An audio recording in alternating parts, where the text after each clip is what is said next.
이러한 국가적인 수모를 다시 겪지 않으려면 우리가 국력을 길러야 되고 역사를 교훈 삼아서 우리 자녀들에게 나라의 소중함을 일깨워서 교육해 주어야 될 줄로 믿습니다.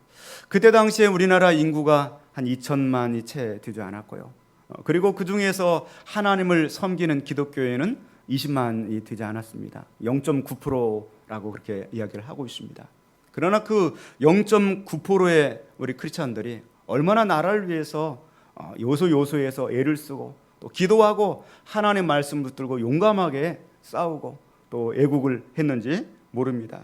3.1 운동 때 33명의 이 선언문에 이 이름을 올렸던 사람들 중에 16명이 크리스천들이었습니다. 상해 임시정부의 요직을 맡은 많은 분들이 기독교인들이었습니다. 임시 대통령이었던 이승만 대통령, 또 민족의 계몽을 일으켰던 안창호 선생, 이동희 선생, 조소양, 신익희 같은 분들 전부 다 신실한 크리스천들이었습니다. 또 우리 민족의 지도자였던 백범 김구 선생, 또 도상 안창호 선생 등 서재필, 유관순, 또 신흥무관학교 이승훈 씨 등 정말 철저한 크리스찬들이 요소요소에서 복음을 위해서 성경을 붙들고 그렇게 싸웠던 곳입니다.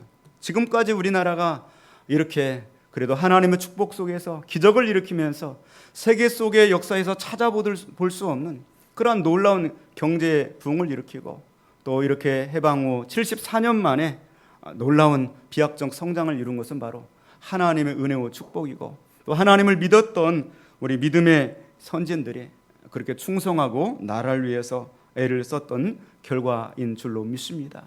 세계 어느 도시에 가봐도 우리나라처럼 교회가 많은 곳이 없습니다. 호평동만 해도 50여 개 교회가 있어요. 그리고 또 이 어느 도시 상공에서 쳐다봐도 대한민국처럼 이 십자가가 도시를 물들이고 있는 나라는 우리나라밖에 없어요. 여러분 어느 세계 도시를 가보세요. 십자가 하나 찾아보기 어렵습니다. 그러나 우리나라는 광주를 가든 부산을 가든 목포를 가든 어느 나라를 가든 이 도시 전체가 다 십자가로 물들이고 있는 그러한 나라입니다. 0.9%의 크리스찬들이 이제 20%가 되고 있고요. 또 국회의원들의 40%, 지방자치단체장, 또 교육감, 광역단체장 44%가 크리스찬들입니다. 얼마나 참 세계 속에서 축복받은 나라입니까? 그러나 그 순도와 그 깊이와 밀도와 그 영향력은 바로 끄는 힘입니다. 사람들을 끌어당기는 힘. 어떤 그러한 힘은 우리나라 일정 시대에 비교할 때 너무나 많이 떨어져 있다는 사실을 깨닫게 됩니다. 오늘 우리가 이 조국 광복 74주년을 맞이하면서 오늘 말씀을 통하여서 우리들 교회를 통하여 주시는 여러분의 가정과 또 우리 민족에게 주시는 하나님의 음성을 듣는 시간이 되실 수 있기를 원합니다. 이스라엘 백성들도 이렇게 유세의 침략을 많이 당했습니다. 지정학적 위치가 우리나라가 바로 아래로는 일본이 있고 그리고 또 위로는 중국과 러시아가 있습니다. 그래서 이 중국과 러시아, 일본이 힘이 강해질 때마다 또 그 어떤 정권이 교체되고 격동기를 겪을 때마다 반드시 마치 이 어떤 천마산이나 북한산에 어떤 이 멧돼지의 개체가 늘어나고 그리고 그곳에서 알력 싸움이 일어나면은 멧돼지들이 내려오잖아요. 이런 것처럼 반드시 그런 역사가 있었어요. 그래서 일본에서 정권이 교체되고 또 중국에서 어떤 이 정권이 교체되고 그럴 때마다 떠밀리면은 그 사람들이 다 대한민국으로 우리나라로 넘어와서 우리나라를 침략하고 공격을 했습니다. 이스라엘 백성들도 많은 침략을 당했습니다. 그들은 애굽에서 무려 430년 동안이나 종살이를 경험했습니다. 우리나라 36년도 이렇게 지긋지긋할 정도 영향을 끼치고 있는데 430년 동안 노예 생활을 했으니 얼마나 이스라엘 백성들의 그 몸소 고통을 겪었겠습니까? 오늘 본문의 말씀 여호수아서의 우리가 말씀을 보게 됩니다. 그 애굽에서 430년 동안 종살이했던 이스라엘 백성들을 하나님이 10가지 재앙을 통하여서 바로와 그 우상들을 멸하시고 구원해 내셨습니다. 그리고 그 이스라엘 백성들을 범람하는 요단 강물을 하나님의 법궤에 말씀이 든 언약궤를 제사장이 메고 설 때 그 요단 강물이 막아서게 되고 그리고 이스라엘 백성들 200만 명이 넘는 백성들이 그 요단강을 육지처럼 건너게 되었습니다. 그리고 오늘 이제 그 백성들이 이 가나안 땅을 향하여 나아가는데 여리고성이 눈앞에 막아서고 있는 것입니다. 그 상황 속에서 하나님께서 이전 문맥을 살펴보시면 오늘 이스라엘 백성들에게 첫 번째 한 명령하신 말씀이 있습니다.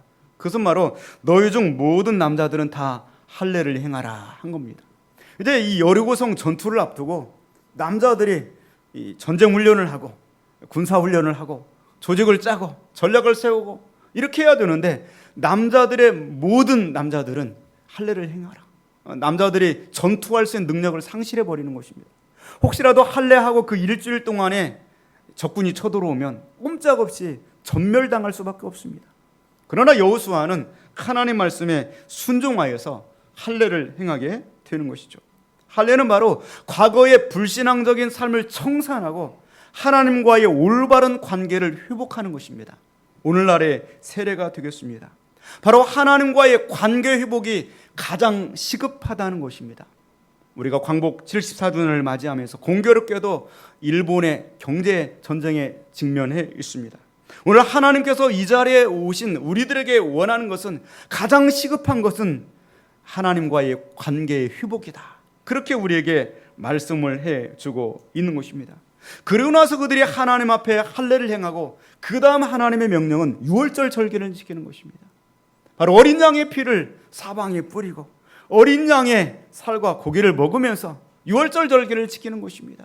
예수 그리스도의 보혈의 피를 뿌리고 우리의 삶에 우리의 가정 속에 우리들의 교회 안에 예수님의 살과 피가 임해야 되는 것이다. 주의 보혈 능력이 또다 주의 피 믿어 주의 보혈 그 어린 양의 매우 귀중한 피로다. 할렐루야. 예수님과의 관계를 회복하고 예수님의 피를 뿌리고 예수님의 찢기 쓴 그 살과 피를 다시금 붙들어라 이렇게 말씀하는 거죠. 지난 금요 철야 시간에도요 참 기도를 하는데 제 마음이 얼마나 뜨거웠는지 모릅니다. 성령의 불이 가슴을 탁 태우는데요 정말 뜨거웠어요. 정말 이대로 기도하면 병든 자가 일어설 것 같고요 어떤 문제도 해결을 뜰 것 같은 그런 느낌이 이렇게 왔어요. 또 성도들 중에 몇 분이 가슴이 너무 뜨거웠다. 정말 우리들 교회 안에 하나님이 성령으로 어떤 임재하시는 것들을 느꼈다. 그런 고백들을 들었습니다. 사랑하는 성도 여러분, 이렇게 예수님의 십자가를 붙들고 보혈을 의지하면서 예수님의 나를 위해서 찢기신 살과 피를 기념하며 나아가게 될 때 문제가 다 해결되어지고 그리고 놀라운 기적의 역사가 일어나게 될 줄로 믿습니다. 자, 이렇게 할 일을 당하고 그렇게 믿음으로 나가면 여리고성이 금이 가거나 한 1m 정도 뒤로 물러서거나 뭔가 그런 역사가 일어날 줄로 알았어요. 그런데 여전히 여리고성은 그 자리에 버티고 서 있는 것입니다. 여호수아 6장 1절 말씀 보니까 이스라엘 자손들로 말미암아 여리고는 굳게 닫혔고 출입하는 자가 없더라. 그렇게 말씀을 하고 있습니다. 참 지도자인 여호수아는 너무나도 고민이 됩니다. 하나님 말씀 순종해서 행할 것을 다 했습니다. 할례를 행하라 할례를 행하고요. 그리고 유월절 절기를 지켜라 절기를 지켰어요. 행할 길을 다 했으면 이제 하나님 차례예요. 공은 하나님께 넘어가 있습니다. 지도자된 이 여호수아 입장에서 얼마나 답답한지 모릅니다. 천국과 지옥을 날마다 왔다 갔다 하는데 막 주님의 오일을 찬송하며 뜨거울 때는 이제 됐다 하나님이 역사하신다 기적이 일어날 것이다. 그런데 갑자기 의심과 두려움이 밀려와요. 여리고성을 바라보니까 도저히 안 될 것 같다. 이 얼마나 이 지도자인 여호수아가 괴로웠는지 모릅니다. 자, 오늘 본문의 13절 말씀 여호수아가 어디에 있는가 한번 같이 보겠습니다. 여호수아가 여리고에 가까이 이르렀을 때 눈을 들어 본즉 한 사람이 칼을 빼어 손에 들고 마주 서 있는지라. 여호수아가 나아가서 그에게 묻되 너는 우리를 위하느냐 우리의 적들을 위하느냐 하니. 지금 혼자서 여리고성 앞에까지 가 있어요. 그래서 기도를 하면서도 저 여리고성을 어떻게 문을 떠릴 것인가 아무리 생각해도 방법이 나오지 않아요. 지금 여호수아의 마음은 너무나도 고뇌와 번뇌로 가득 차 있어요. 하나님 분명히 함께 하신 건 맞겠는데 어떻게 해야 될 줄을 모르겠어요. 그 다음 무엇을 어떻게 해야 된단 말이냐. 우리나라가 지금 그런 상황 속에 있는 거예요. 일본과의 어떤 경제적인 어떤 무역 마찰을 겪고 있으면서 어떻게 해야 될 것인가. 정말 우리가 반드시 이길 것이다 큰 소리를 치며 하나님 우리를 구원하실 것입니다 믿는데 실제로 우리가 어떻게 해야 될 것인가 고민이 많습니다. 왜냐하면 저 일본은 여전히 강대국이고 그리고 지금 여리고성은 너무나도 강력하기 때문입니다. 신명기 1장 28절 말씀 보면은 여리고성을 이야기하면서 그 성읍들은 크고 성곽은 하늘에 닿았으며 그렇게 표현하고 있습니다. 사실 여리고성이 높이가 7.5m밖에 되지 않아요. 그런데 하늘에 닿아 있는 것처럼 보인다는 것은 그 정도로 대단해 보인 거예요. 이 여리고성은 7.5m의 돌로 쌓아가지고 그 폭이 6m가 넘어요. 우리들 교회 들어오는 도로 폭이 6m 도로입니다. 그 성 위에 도로 6m가 있어서 전차가 오고 갈 수 있다고 그래요. 그 정도로 견고한 성읍을 건축을 해놓고 있습니다. 신명기 3장 5절 말씀 보니까 그 모든 성읍이 높은 성벽으로 둘려있고 문과 빗장이 있어 견고하며 그 위에 성벽 없는 고을이 심히 많았는지라. 이 견고한 이 여리고성을 바라보면서 무장도 되어 있지 않고 40여 년 동안 200만 명이 광야에서 노숙을 했어요. 노숙을 40년 하면 사람이 어떻게 되겠습니까? 다 거짓 몰골이 돼 있어요. 아무런 힘도 없어요. 능력도 없어요. 제대로 먹지도 못하고. 그 노숙자들이 40년 동안 노숙 생활했던 그들이 어떻게 성읍에서 잘 먹고 섞어 놓고 날마다 무기를 만들고 전술을 개발했던 여리고성을 이길 수가 있습니까? 방법이 없어요. 신뢰 같은 희망을 가지고 나와서 여리고성 40년 전에 여호수아 자신이 정탐꾼으로 들어갔던 그 성읍을 보면서 방법이 없을까? 기도를 하면서도 마음속에 날마다 천국과 지옥을 왔다 갔다 하면서 방법이 없을까 찾으려고 남들은 다 잠을 자고 있는 지도자 여호수아는 너무 걱정이 되니까 그 자리에 와서 여리고성을 관찰하고 있는 것이죠. 그런데 오늘 이 본문의 말씀 보니까 놀라운 그러한 역사가 일어나게 되는 것이죠. 오늘 13절 말씀 중간에 보니까 한 사람이 칼을 빼어서 손을 들고 마주 서 있는지라.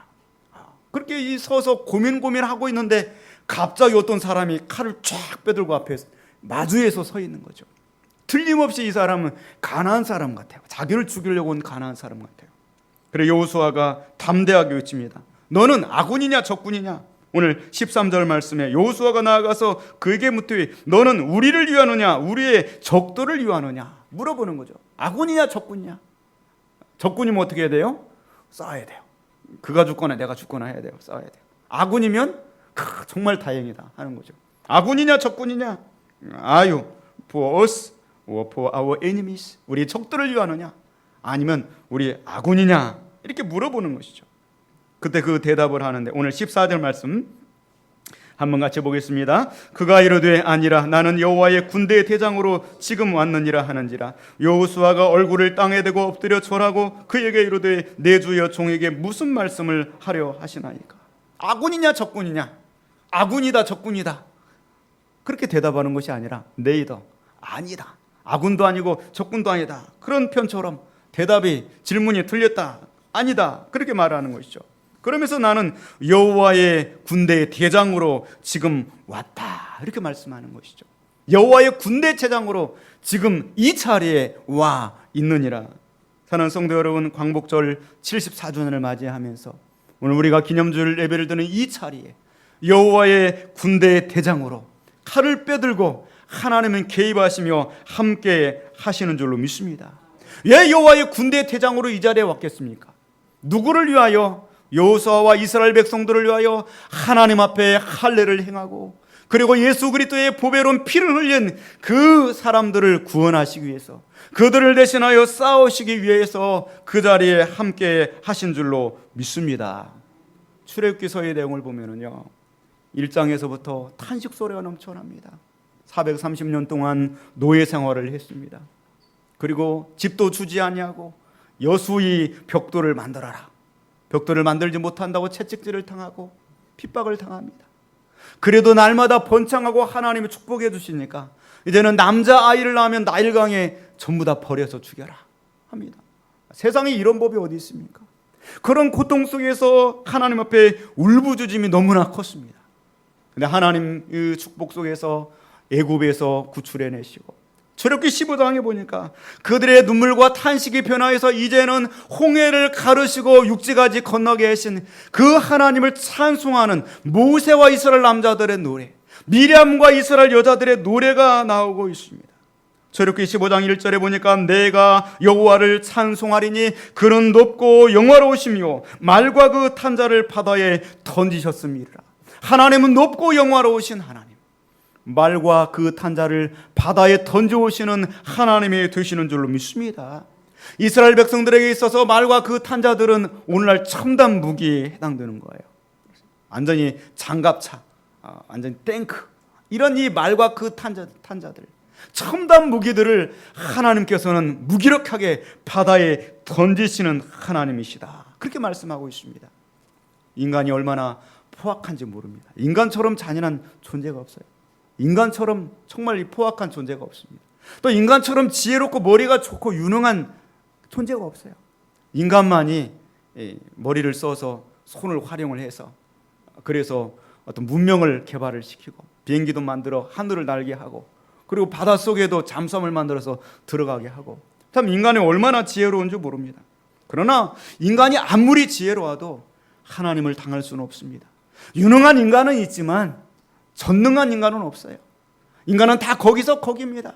하나님과 인간은 비교할 수가 없는 것입니다.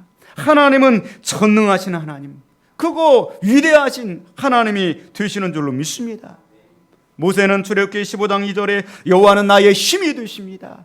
여호와는 나의 노래가 되십니다. 여호와는 나의 구원이 되십니다. 하나님만이 우리의 힘이 되시고 우리의 찬송이 되시며 우리의 구원이 되시는 줄로 믿습니다. 하나님은 그 오른손으로 우리들을 붙드시고 우리를 대신하여서 싸우시는 하나님, 이스라엘 백성들을 구원해 내셨듯이 지금도 하나님 그 능력의 손길을 하늘에서 이 땅까지 뻗으셔서 오늘 이 자리에 나와 있는 우리들을 붙들어 주시는 강력하신 하나님이 되시는 줄로 믿습니다. 하나님의 그 능력의 손길에 우리나라의 미래가 달려 있고요, 하나님의 그 능력의 손길에 여러분의 가정의 미래가 달려 있고, 또 우리들 교회의 미래가 달려 있는 줄로 믿습니다. 에베소 6장 12절 말씀에 우리의 씨름은 혈과 육을 상대하는 것이 아니라 통치자들과 권세들과 어둠의 세상 주관자들과 하늘에 있는 악의 영들을 대함이라 그랬습니다. 이 악한 영이 역사하는 세상 속에서 우리가 붙들 분은 오직 하나님밖에 없습니다. 주님을 붙들어야 되는 것이죠. 나는 여호와의 군대 장관으로 지금 여기에 와 있느니라. 이 소리를 들은 여호수아의 반응을 봅시다. 자, 오늘 이 본문의 말씀 14절 말씀 한번 다시 한번 봅니다. 그가 이르되 아니라 나는 여호와의 군대 대장으로 지금 왔느니라 하는지라. 여호수아가 얼굴을 종에게 무슨 말씀을 하려 하시나이까. 아멘. 오늘 여호와의 군대 대장은 선사가 아닙니다. 선사가 아니에요. 바로 하나님의 현현이신 제2위이신 예수 그리스도신 줄로 믿습니다. 천사였다면 그 앞에 여호수아가 엎드려 경배할 때 나는 천사니까 절하지 말아라 그랬을 것입니다. 그러나 여호수아의 경배를 예수님이 받으신 줄로 믿습니다. 여호수아 1장에서부터 보면은 예수님이 계속해서 나와요. 그 속에 있어요. 여호수아 1장에 보니까 모세가 죽었습니다. 위대한 지도자가 사라지고, 그리고 여호수아가 두려워 떨고 있습니다. 9절에 보니까 놀라지 말고 두려워 말라. 내 하나님 여호와가 너와 언제나 함께 하느니라. 할렐루야. 마태복음 28장 말씀처럼 하늘을 승천하시면서 예수님이 세상 끝날까지 너희와 함께 하리라. 여호수아 2장을 보니까 갑자기 기생 라합의 얘기가 나와요. 갑자기. 근데 기생 라합의 그 가정이 이스라엘에서 온 정탐꾼 2명을 3대 지붕 3대 위에다가 감춰져요. 이 3대는 뭐냐? 제사장의 옷을 만드는 재료입니다. 제사장의 옷을 만드는 그 3대 속에다가 정탐꾼들을 숨겨두는 거죠. 예수 그리스도의 그 은혜로운 그 보혈의 공로 아래만 우리가 안전하게 거하게 될 줄로 믿습니다. 정탐꾼을 창을 달아 내리고 그 창을 달아 내린 그 창에다가 붉은 줄을 매달아 날려. 붉은 줄은 바로 예수 그리스도의 보배로운 피를 상징하는 것이에요. 여호수아 1장에서부터 예수님의 구원의 역사가 다 나가는 거예요. 나중에 그 기생라합과 붉은 조를 내렸던 그 가정만 구원을 받게 된 줄로 믿습니다. 할례를 행하라. 할례를 행하는 것은 바로 나와 하나님과의 관계를 회복하는 것입니다.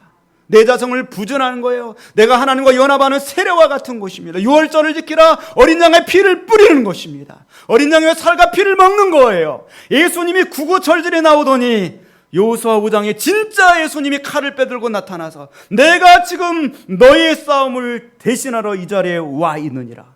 여호수아가 그 앞에 엎드려서 말합니다. 주님, 나에게 무슨 메시지를 주시겠습니까? 내 주여 종에게 무슨 말씀을 하려 하시나이까? 한 메시지, thus my Lord have for his servant. 어떠한 메시지를 지금 나에게 주시겠습니까? 그것은 바로 자신의 삶의 문제를 가지고 고민하며 하나님을 붙들고 매달리는 그 사람이 고백할 수 있는 그러한 내용입니다. 하나님 말씀을 간절히 사모하는 자가 위치는 고백인 거예요. 주님, 지금 이 예배 시간에 내게 어떤 메시지를 주시겠습니까? 지금 우리 민족 가운데 어떠한 메시지를 하나님이 주시겠습니까? 분명히 하나님은 살아계시고 우리 민족을 사랑하시며 우리를 구원하기 위하여서 74년 동안 함께 하시고 인도해 주셨는데, 지금 나의 가정 속에, 우리들 교회 안에 오늘 예배를 드리는 여러분 개개인에게 어떤 메시지를 주시겠습니까? 질병의 문제를 가지고 있고 자녀의 문제를 가지고 있고 실패의 문제를 가지고 있는 우리들에게 주님 어떠한 메시지를 주시겠습니까? 지금 이 여호수아는 칼끝에 있습니다. 말씀을 얼마나 사모하고 있는지 모릅니다. 제발 지금 나에게 하나님 말씀에 주옵소서, 그렇게 말씀을 드리고 있는 것입니다. 지금 우리나라는 참으로 심히 어려운 가운데 있습니다. 일본에 47년이 지난 74년이 지났는데 여전히 우리나라를 식민국가처럼 취급을 하고 있습니다. 사실 우리나라와 일본은 적수가 될 수가 없어요. 여러분, 우리가 일본을 이길 수 있다 아무리 외쳐봐도 제가 볼 때는 상대가 되지 않아요. 체급이 달라요. 체급이. 일본은 세계 3위의 경제 대국입니다. 인구수로도 우리나라 2배가 넘어요. 1억 2,700만. 면적도 3배가 넘습니다. 경제 규모도 크고요. 국민소득도 4만 불이 넘어요. 우리나라 겨우 3만 불 이야기하는데요. 그것도 대기업 몇 개에 의해서 좌우되고 있습니다. 체급이 달라요. 마치 초등학생이 약간 기분 나쁘게 약을 올렸다고 그래서 결투를 하는 것 같아요. 어떻게 일본을 우리가 이길 수 있어요? 체급 자체가 다른데요. 복싱을 하는데 헤비급하고 미들급이 붙으면 반드시 못 이겨요. 게임이 되지 않습니다. 어떻게 해야 됩니까?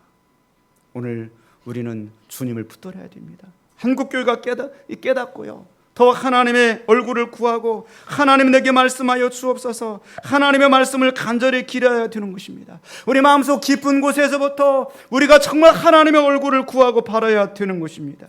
수많은 사건들마다 그렇게 우리 민족이 이겨왔던 것처럼 지금도 하나님 우리나라를 구원하여 주시고 하나님 역사하여 주옵소서, 우리가 그렇게 기도해야 될 줄로 믿습니다. 오늘 이렇게 한 메시지, 어떤 메시지를 지금 주의 종에게 주시겠습니까? 그럴 때 오늘 본문 예수님이 이렇게 말씀하시는 것이죠. 오늘 본문의 말씀 15절 말씀입니다. 여호와의 군대대장이 여호수아에게 이르되 내 발에서 신을 벗어라, 내가 선 곳은 거룩하니라 하니 여호수아가 그대로 행하니라. 여호수아 생각에는 주님 나에게 무슨 메시지를 주시겠습니까? 그러면 어떤 작전과 전략을 말씀을 해주시거나, 그렇지 않으면 첨단 무기라도 기관단총이라도 하나 가져와서 너 이거 가지고 싸워 이겨라, 이렇게 할 줄 알았는데, 지금 여호수아가 전쟁의 대장이에요. 이스라엘 대장입니다. 군화를 신고 왔을 거예요 아마. 그랬는데 그 군화를 어떻게 하라? 벗어버리라는 거예요. 그거 하나 있는 거 벗어버리라는 거예요. 완전 무장해제를 시키는 거예요. 내 발에서 신을 벗어라. 지금 내가 선 곳은 거룩하니라, 그렇게 말씀하고 있습니다. 이 말씀을 생각해 보면은 일전에 또 이 비슷한 말씀이 있었어요. 하나님께서 모세를 부르실 때 출애굽기 3장 말씀에 내 발에서 신을 벗어라, 내가 선 곳은 거룩한 곳이니라, 신을 벗게 했어요. 그리고 모세를 들어서 강력하게 사용하시는 거예요. 내 발에서 신을 벗어라 말씀하는 것입니다. 우리 옆 사람과 한번 이렇게 인사합시다. 내 발에서 신을 벗읍시다. 진짜 벗지는 마시고 내 발에서 신을 벗어라.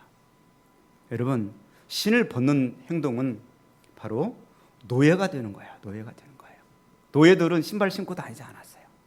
누가복음 15장에 보면은 탕자의 비유가 나옵니다. 둘째 아들이 아버지의 재산을 가지고 와서 외국에 나가서 허랑방탕 탕진하고 결국에 있는 돈 다 떨어지니까 어느 집에 노예가 되었어요. 그리고 나중에 돌아왔는데 보니까 완전 거지 몰골 노예가 되어서 온 거죠. 아버지가 말을 합니다. 소를 잡아라, 잔치를 보라, 손에 가락지를 끼고 좋은 옷을 입히고 좋은 음식을 먹이고, 그리고 맨 마지막에 나온 것이 신의 발에 무엇을 신겨라? 신을 신겨라. 노예가 되어 있는 사람 다시 신을 신겨주는 거예요.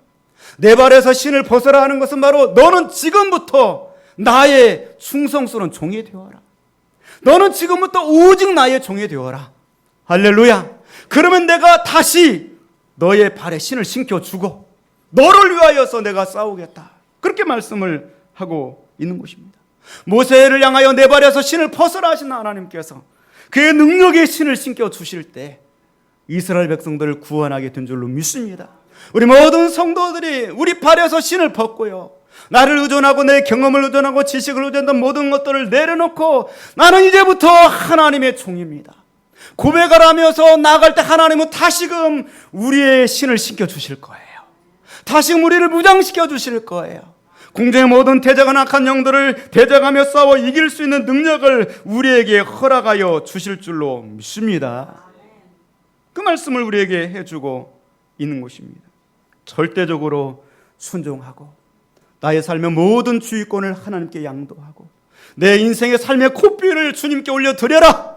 그렇다고 한다면 이 하반기에 우리 나라 가운데, 우리들 교회 가운데, 여러분의 가정 속에, 여러분의 삶에 기도하는 제목 속에, 건강 속에 하나님의 능력이 함께하여 주실 줄로 믿습니다.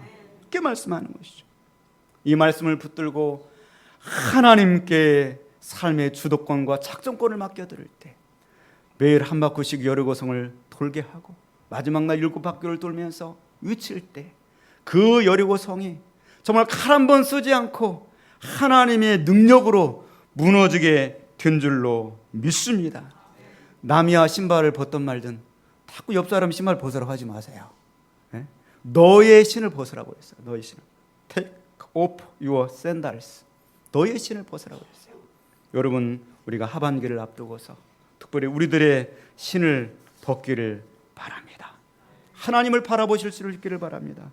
눈을 들어 산을 보니 더 어디서 오나 천지 지은 주 하나님 나를 도와주시네.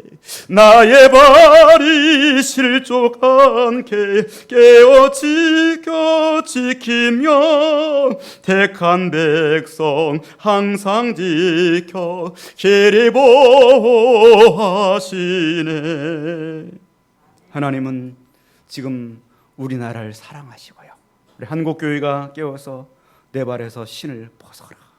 오직 하나님을 의존하고 하나님을 다시금 바라봐라. 하나님의 거룩한 종이 되어라. 그렇게 명령하십니다. 그렇게만 한다면 말과 그 탄 자들을 바다에 빠뜨릴 것이다. 하나님의 그 강한 오른손으로 너를 도우시고 그거 영원하신 여호와 하나님을 보여주실 것이며 하나님의 행하시는 그 놀라운 구원의 역사를 여러분의 삶의 자리 속에서 우리 민족 가운데 보여주시겠다 말씀하고 계십니다. 오늘 성가대 십자가 군병들아, 오늘 말씀하고 잘 매치가 되게 이렇게 성가를 해주셔서 감사드립니다.